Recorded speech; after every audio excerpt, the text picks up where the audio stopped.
بسم اللہ الرحمن الرحیم۔ کریٹو مسلم 9625 کے معزز سامعین و ناظرین، السلام علیکم۔ شروع کرتا ہوں اللہ تعالیٰ کے بابرکت نام سے جو بڑا مہربان نہایت رحم۔ نمرود کی عبرتناک داستان ایک طویل قصہ ہے جو انسانی تاریخ میں عبرت کا نشان بن چکا ہے۔ نمرود کا تذکرہ مذہبی کتب خاص طور پر قرآن مجید اور بائبل میں ملتا ہے، اور اسلامی روایات میں اسے ظلم و غرور کی علامت کے طور پر پیش کیا گیا ہے۔ نمرود ایک جابر بادشاہ تھا جو بابل موجودہ عراق کے علاقے پر حکمرانی کرتا تھا۔ اس کا اصل نام نمرود بن کنعان تھا اور وہ حضرت ابراہیم علیہ السلام کے زمانے میں زندگی گزارتا تھا۔ نمرود اپنے اقتدار اور طاقت کے نشے میں ایسا ڈوبا ہوا تھا کہ اس نے خود کو خدا قرار دے دیا تھا اور اپنی عوام سے اپنی عبادات کرواتا تھا۔ نمرود کی حکومت ایک وسیع اور طاقتور سلطنت پر تھی جو اس وقت کے مشرق وسطیٰ کے بیشتر علاقوں پر پھیلی ہوئی تھی۔ اس کی فوج، مال و دولت اور عسکری طاقت بے حد زیادہ تھی۔ نمرود کا غرور اور تکبر اس حد تک بڑھ گیا تھا کہ اس نے دعویٰ کیا کہ وہ انسانوں کا خدا ہے اور ان کی زندگی اور موت کا اختیار صرف اس کے ہاتھ میں ہے۔ نمرود کی اس غرور اور تکبر کی انتہا کی داستان ایک ایسی حقیقت بن گئی جو آنے والی نسلوں کے لیے عبرت کا باعث بنی۔ نمرود کے دور میں حضرت ابراہیم علیہ السلام بھی بابل کے شہر میں موجود تھے۔ حضرت ابراہیم علیہ السلام اللہ کے سچے نبی تھے اور وہ توحید کی دعوت دینے کے لیے مبعوث کیے گئے تھے۔ آپ کی تبلیغ کا مقصد لوگوں کو اللہ کی وحدانیت کی طرف بلانا اور انہیں نمرود کی جھوٹی خدائی سے بچانا تھا۔ جب حضرت ابراہیم علیہ السلام نے نمرود کے سامنے توحید کی دعوت پیش کی تو نمرود اس پر سخت ناراض ہوا۔ وہ اپنی جھوٹی خدائی کے نشے میں ایسا مبتلا تھا کہ اس نے حضرت ابراہیم علیہ السلام کو چیلنج کیا کہ اگر تمہارا اللہ سچا خدا ہے تو مجھے کیسے شکست دے سکتا ہے۔ حضرت ابراہیم علیہ السلام نے نمرود کو بتایا کہ اللہ ہر چیز پر قادر ہے اور وہ جب چاہے تمہاری طاقت اور اقتدار کو ختم کر سکتا ہے۔ قرآن مجید میں نمرود اور حضرت ابراہیم علیہ السلام کے مکالمے کا ذکر ہے۔ جب حضرت ابراہیم علیہ السلام نے نمرود کو اللہ کی قدرت اور ربوبیت کے بارے میں بتایا تو نمرود نے ایک عجیب و غریب دعویٰ کیا۔ اس نے کہا، میں بھی زندگی اور موت کا مالک ہوں۔ اس نے اپنے ایک قیدی کو موت کا حکم دیا اور دوسرے کو آزاد کر دیا تاکہ وہ یہ ثابت کرے کہ وہ بھی زندگی اور موت دینے والا ہے۔ حضرت ابراہیم علیہ السلام نے نمرود کو ایک اور دلیل دی اور کہا، میرا رب سورج کو مشرق سے نکالتا ہے، اگر تم خدا ہو تو اسے مغرب سے نکالو۔ اس پر نمرود لاجواب ہو گیا۔ نمرود نے حضرت ابراہیم علیہ السلام کی اس توحید کی دعوت کو برداشت نہ کیا اور فیصلہ کیا کہ انہیں قتل کر دیا جائے۔ اس نے حضرت ابراہیم علیہ السلام کو جلانے کے لیے ایک بہت بڑی آگ جلائی۔ اس آگ کو اتنا بڑا کیا گیا کہ لوگوں کو دور دور سے اس کی حرارت محسوس ہوتی تھی۔ حضرت ابراہیم علیہ السلام کو آگ میں ڈال دیا گیا، لیکن اللہ تعالیٰ نے اپنی قدرت سے آگ کو حکم دیا کہ وہ حضرت ابراہیم علیہ السلام کے لیے ٹھنڈی اور سلامتی والی ہو جائے۔ چنانچہ حضرت ابراہیم علیہ السلام کو اس آگ سے کوئی نقصان نہ پہنچا اور وہ صحیح سلامت باہر نکل آئے۔ یہ واقعہ نمرود کے غرور کو ایک اور زبردست دھچکا دیتا ہے۔ نمرود کی تباہی کا وقت قریب آ چکا تھا۔ اللہ تعالیٰ نے اس کے ظلم و ستم اور جھوٹی خدائی کے غرور کو ختم کرنے کا فیصلہ کیا۔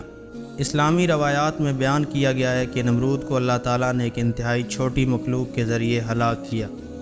وہ ایک مچھر تھا جو نمرود کے ناک یا کان میں داخل ہو گیا اور اس کے دماغ میں جا کر اسے تکلیف دینے لگا۔ نمرود نے اپنی طاقت اور دولت سے ہر ممکن علاج کرنے کی کوشش کی لیکن وہ ناکام رہا۔ آخر کار نمرود اس تکلیف سے نجات پانے کے لیے اپنے سر پر ضربیں لگواتا تھا تاکہ اسے کچھ سکون مل سکے۔ بالآخر اسی مچھر کی وجہ سے نمرود کی موت ہو گئی اور یوں ایک جابر بادشاہ کی زندگی کا خاتمہ ہوا۔ نمرود کی زندگی اور اس کا انجام انسانی تاریخ میں غرور اور تکبر کی بدترین مثال ہے۔ نمرود کا دعویٰ کہ وہ خدا ہے، اس کی طاقت اور دولت پر غرور اور اس کا حضرت ابراہیم علیہ السلام کے ساتھ سلوک سبھی باتیں ہمیں یہ سبق دیتی ہیں کہ طاقت، اقتدار اللہ کی طرف سے ہے۔ جب انسان ان چیزوں کو اپنا حق سمجھنے لگتا ہے اور اللہ کی قدرت کو بھول جاتا ہے تو اس کا انجام ہمیشہ عبرتناک ہوتا ہے۔ نمرود کا عبرتناک انجام اس بات کا عملی مظاہرہ ہے کہ اللہ کے سچے دین اور اس کی طرف بلانے والوں کا کوئی مقابلہ نہیں کر سکتا، چاہے وہ کتنا ہی طاقتور کیوں نہ ہو۔ نمرود کی کہانی اس بات کی بھی علامت ہے کہ اللہ کی مخلوق میں چاہے وہ کتنی ہی چھوٹی ہو، اللہ کی قدرت سے بڑے بڑے جابر حکمران کو بھی ہلاک کر سکتی ہے۔ نمرود کی کہانی تاریخ کے صفحات میں ایک سبق کے طور پر محفوظ ہے۔ آج بھی نمرود کا نام غرور، تکبر اور ظلم و ستم کی علامت کے طور پر لیا جاتا ہے، اور اس کا انجام ہر اس شخص کے لیے عبرت کا باعث ہے جو طاقت اور اقتدار کے نشے میں مبتلا ہو کر اللہ کو بھول جاتا ہے۔ یہ داستان ایک یاد دہانی ہے کہ کوئی بھی انسان، خواہ وہ کتنا ہی بڑا بادشاہ یا حکمران کیوں نہ ہو، اللہ کے مقابلے میں کچھ بھی نہیں ہے۔ نمرود کی داستان اور اس کا عبرتناک انجام مزید تفصیل میں بیان کیا جا سکتا ہے تاکہ اس واقعے سے ملنے والے اسباق اور بھی واضح ہو جائیں۔ اس کے تاریخی پہلو، اخلاقی درس اور روحانی معافی کا گہرا تجزیہ انسانی فطرت اور اقتدار کے نشے کو بہتر سمجھنے میں مدد فراہم کرتا ہے۔ نمرود کی سلطنت تاریخ کی عظیم ترین سلطنتوں میں شمار کی جاتی تھی۔ اس نے بابل شہر کو ایک شاندار اور قلعہ بند ریاست میں بدل دیا تھا۔ بابل اس وقت کا ترقی یافتہ اور پر رونق شہر تھا جہاں تجارت، سائنس اور فنون کے میدان میں بے پناہ ترقی ہوئی تھی۔ نمرود نے اپنی عوام کو اپنی قوت اور عظمت کے گن گانے پر مجبور کیا اور انہیں اپنی خدائی کو تسلیم کرنے پر آمادہ کیا۔ نمرود کی تعمیرات اور معماریاں اس کے غرور کی واضح علامات تھیں۔ اس نے بابل میں بلند و بالا عمارتیں اور شاہی محلات تعمیر کروائے جس کی چمک دمک اور عظمت دور دور تک مشہور تھی۔ اس کی سلطنت میں ایسی شاندار عمارتیں تھیں جن انسانی ہاتھوں کو عظیم کاریگری کا ثبوت سمجھا جاتا تھا۔ نمرود اپنے کارناموں کی وجہ سے خود کو باقی بادشاہوں اور عام انسانوں سے افضل سمجھنے لگا، اور یوں اس کے دل میں غرور اور تکبر نے جگہ بنا لی۔ نمرود نے اپنی طاقت کو بڑھاوا دیتے ہوئے خود کو خدا قرار دیا۔ اس کی سرکشی اور حد سے بڑھتی ہوئی تکبر کی انتہا تب سامنے آئی جب اس نے حضرت ابراہیم علیہ السلام کو اپنے دربار میں بلایا اور ان سے سوال و جواب کیا۔ نمرود کا مقصد یہ تھا کہ وہ حضرت ابراہیم علیہ السلام کی دعوت کو جھوٹا ثابت کرے اور اپنے اقتدار کو مضبوط بنائے، لیکن اللہ کے نبی کی دانشمندانہ گفتگو اور حقانیت نے نمرود کے دعووں کا قلعی کھول دی۔ نمرود کا یہ رویہ اس کی سرکشی اور حق کے انکار کی علامت تھا۔ حضرت ابراہیم علیہ السلام نے اسے اللہ کا قدرت کا واضح ثبوت دیا، لیکن نمرود نے اپنی دنیاوی طاقت اور وسائل کے نشے میں اسے مسترد کیا۔ یہ وہ لمحہ تھا جب نمرود کو یہ احساس نہیں ہوا کہ اس کی طاقت صرف عارضی ہے اور اسے اللہ کی حقیقی طاقت کا سامنا کرنا پڑے گا۔ نمرود کا طرز حکمرانی جبر اور ظلم پر مبنی تھا۔ وہ لوگوں سے زبردستی اپنی عبادت کرواتا تھا اور جو بھی اس کے خلاف جاتا اسے سزا دیتا تھا۔ اس کی یہ سرکشی اس وقت اپنے عروج پر پہنچ گئی جب اس نے حضرت ابراہیم علیہ السلام کو آگ میں ڈالنے کا فیصلہ کیا۔ اس کا خیال تھا آگ حضرت ابراہیم کو جلا دے گی اور یوں اس کی خدائی کا دعویٰ مضبوط ہو جائے گا، لیکن اللہ نے اپنی نبی کو اس آگ سے محفوظ رکھا اور یہ نمرود کے لیے ایک کھلی شکست تھی۔ نمرود نے انصاف کو ہمیشہ نظر انداز کیا اور اس کا انصاف کے اصولوں پر یقین نہیں تھا۔ وہ اپنی طاقت کے بل بوتے پر فیصلے کرتا تھا اور کسی بھی اخلاقی یا انسانی اصول کو نہیں مانتا تھا۔ ایسے حکمران کا انجام ہمیشہ بربادی ہوتا ہے کیونکہ وہ اپنی طاقت کو حق اور سچائی سے بالا تر سمجھنے لگتا ہے۔ نمرود کی داستان صرف ایک تاریخی واقعہ نہیں بلکہ اس کے اندر گہرے روحانی اسباق پوشیدہ ہیں۔ نمرود کا انجام ہمیں یہ سبق دیتا ہے کہ ہمیں یاد دلاتا ہے کہ غرور اور تکبر ہمیشہ بربادی کا باعث بنتا ہے۔ انسان کتنا ہی طاقتور کیوں نہ ہو، اگر وہ اپنی حقیقت اور مقام کو بھول کر تکبر میں مبتلا ہو جاتا ہے تو اس کا انجام ہمیشہ تباہی اور ناکامی ہوتا ہے۔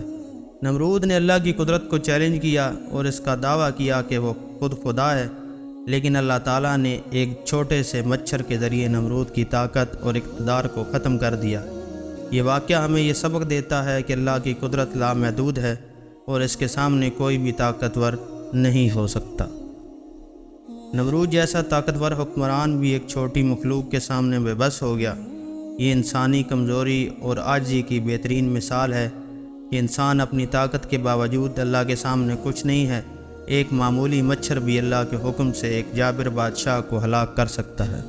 نمرود کی داستان یہ بھی ثابت کرتی ہے کہ سچائی اور حق ہمیشہ غالب آتے ہیں، چاہے وہ دنیاوی طاقتیں انہیں دبانے کی کتنی بھی کوشش کریں۔ حضرت ابراہیم علیہ السلام کی حقانیت اور نمرود کی شکست اس بات کا ثبوت ہے، حق کو کبھی دبایا نہیں جا سکتا۔ نمرود کا انجام دنیا کے ہر دور اور ہر قوم کے لیے عبرت کا نشان ہے۔ اس داستان میں ہمیں یہ سبق ملتا ہے کہ جب بھی کوئی حکمران یا فرد اپنی طاقت اور دولت کو خدا سمجھ کر دوسروں پر ظلم کرتا ہے اور اللہ کی قدرت کو چیلنج کرتا ہے تو اس کا انجام ہمیشہ تباہی ہوتا ہے۔ یہ قصہ ہمیں یہ بھی یاد دلاتا ہے کہ دنیاوی طاقت، اقتدار اور دولت صرف عارضی ہیں اور ان کا حقیقی مالک اللہ ہے۔ جب انسان اپنے خالق کو بھول کر اپنی انا اور طاقت کے بل بوتے پر فیصلے کرنے لگتا ہے تو اس کا انجام نمرود کی طرح ذلت اور ناکامی ہوتا ہے۔ نمرود کی داستان آج بھی اتنی ہی تازہ ہے جتنی ہزاروں سال پہلے تھی، کیونکہ انسانی فطرت اور اقتدار کا نشہ آج بھی اسی طرح موجود ہے۔ اس قصے سے ہمیں سبق ملنا چاہیے کہ دنیا کا کوئی بھی چیز اللہ کی قدرت کے آگے کچھ نہیں ہے اور سچائی اور حق ہمیشہ باقی رہنے والی ہے۔ نمرود کا واقعہ اور اس کا عبرتناک انجام انسانی تاریخ میں ہمیشہ ایک روشن مثال کے طور پر زندہ رہے گا۔ یہ داستان ہمیں بتاتی ہے کہ غرور، تکبر اور اللہ کے احکامات سے انکار کو انجام ہمیشہ بربادی ہے۔ نمرود جیسا طاقتور بادشاہ بھی اللہ کے حکم کے سامنے بے بس ہو گیا اور ایک معمولی مخلوق کے ذریعے ہلاک ہو گیا۔ یہ واقعہ آج کے انسان کے لیے ایک سبق ہے جو ہمیشہ عاجزی اور انکساری کے ساتھ اللہ کی بندگی کرنی چاہیے اور اس کی قدرت کو تسلیم کرنا چاہیے۔ نمرود کا نام آج بھی عبرت کے طور پر زندہ ہے اور اس کا انجام ہمیشہ ایک یاد دہانی ہے کہ اللہ کی قدرت اور سچائی کے مقابلے میں دنیاوی طاقت کچھ بھی نہیں۔ تو ملتے ہیں دوستو انشاءاللہ نیکسٹ کسی ویڈیو میں، تب تک کے لیے اللہ حافظ۔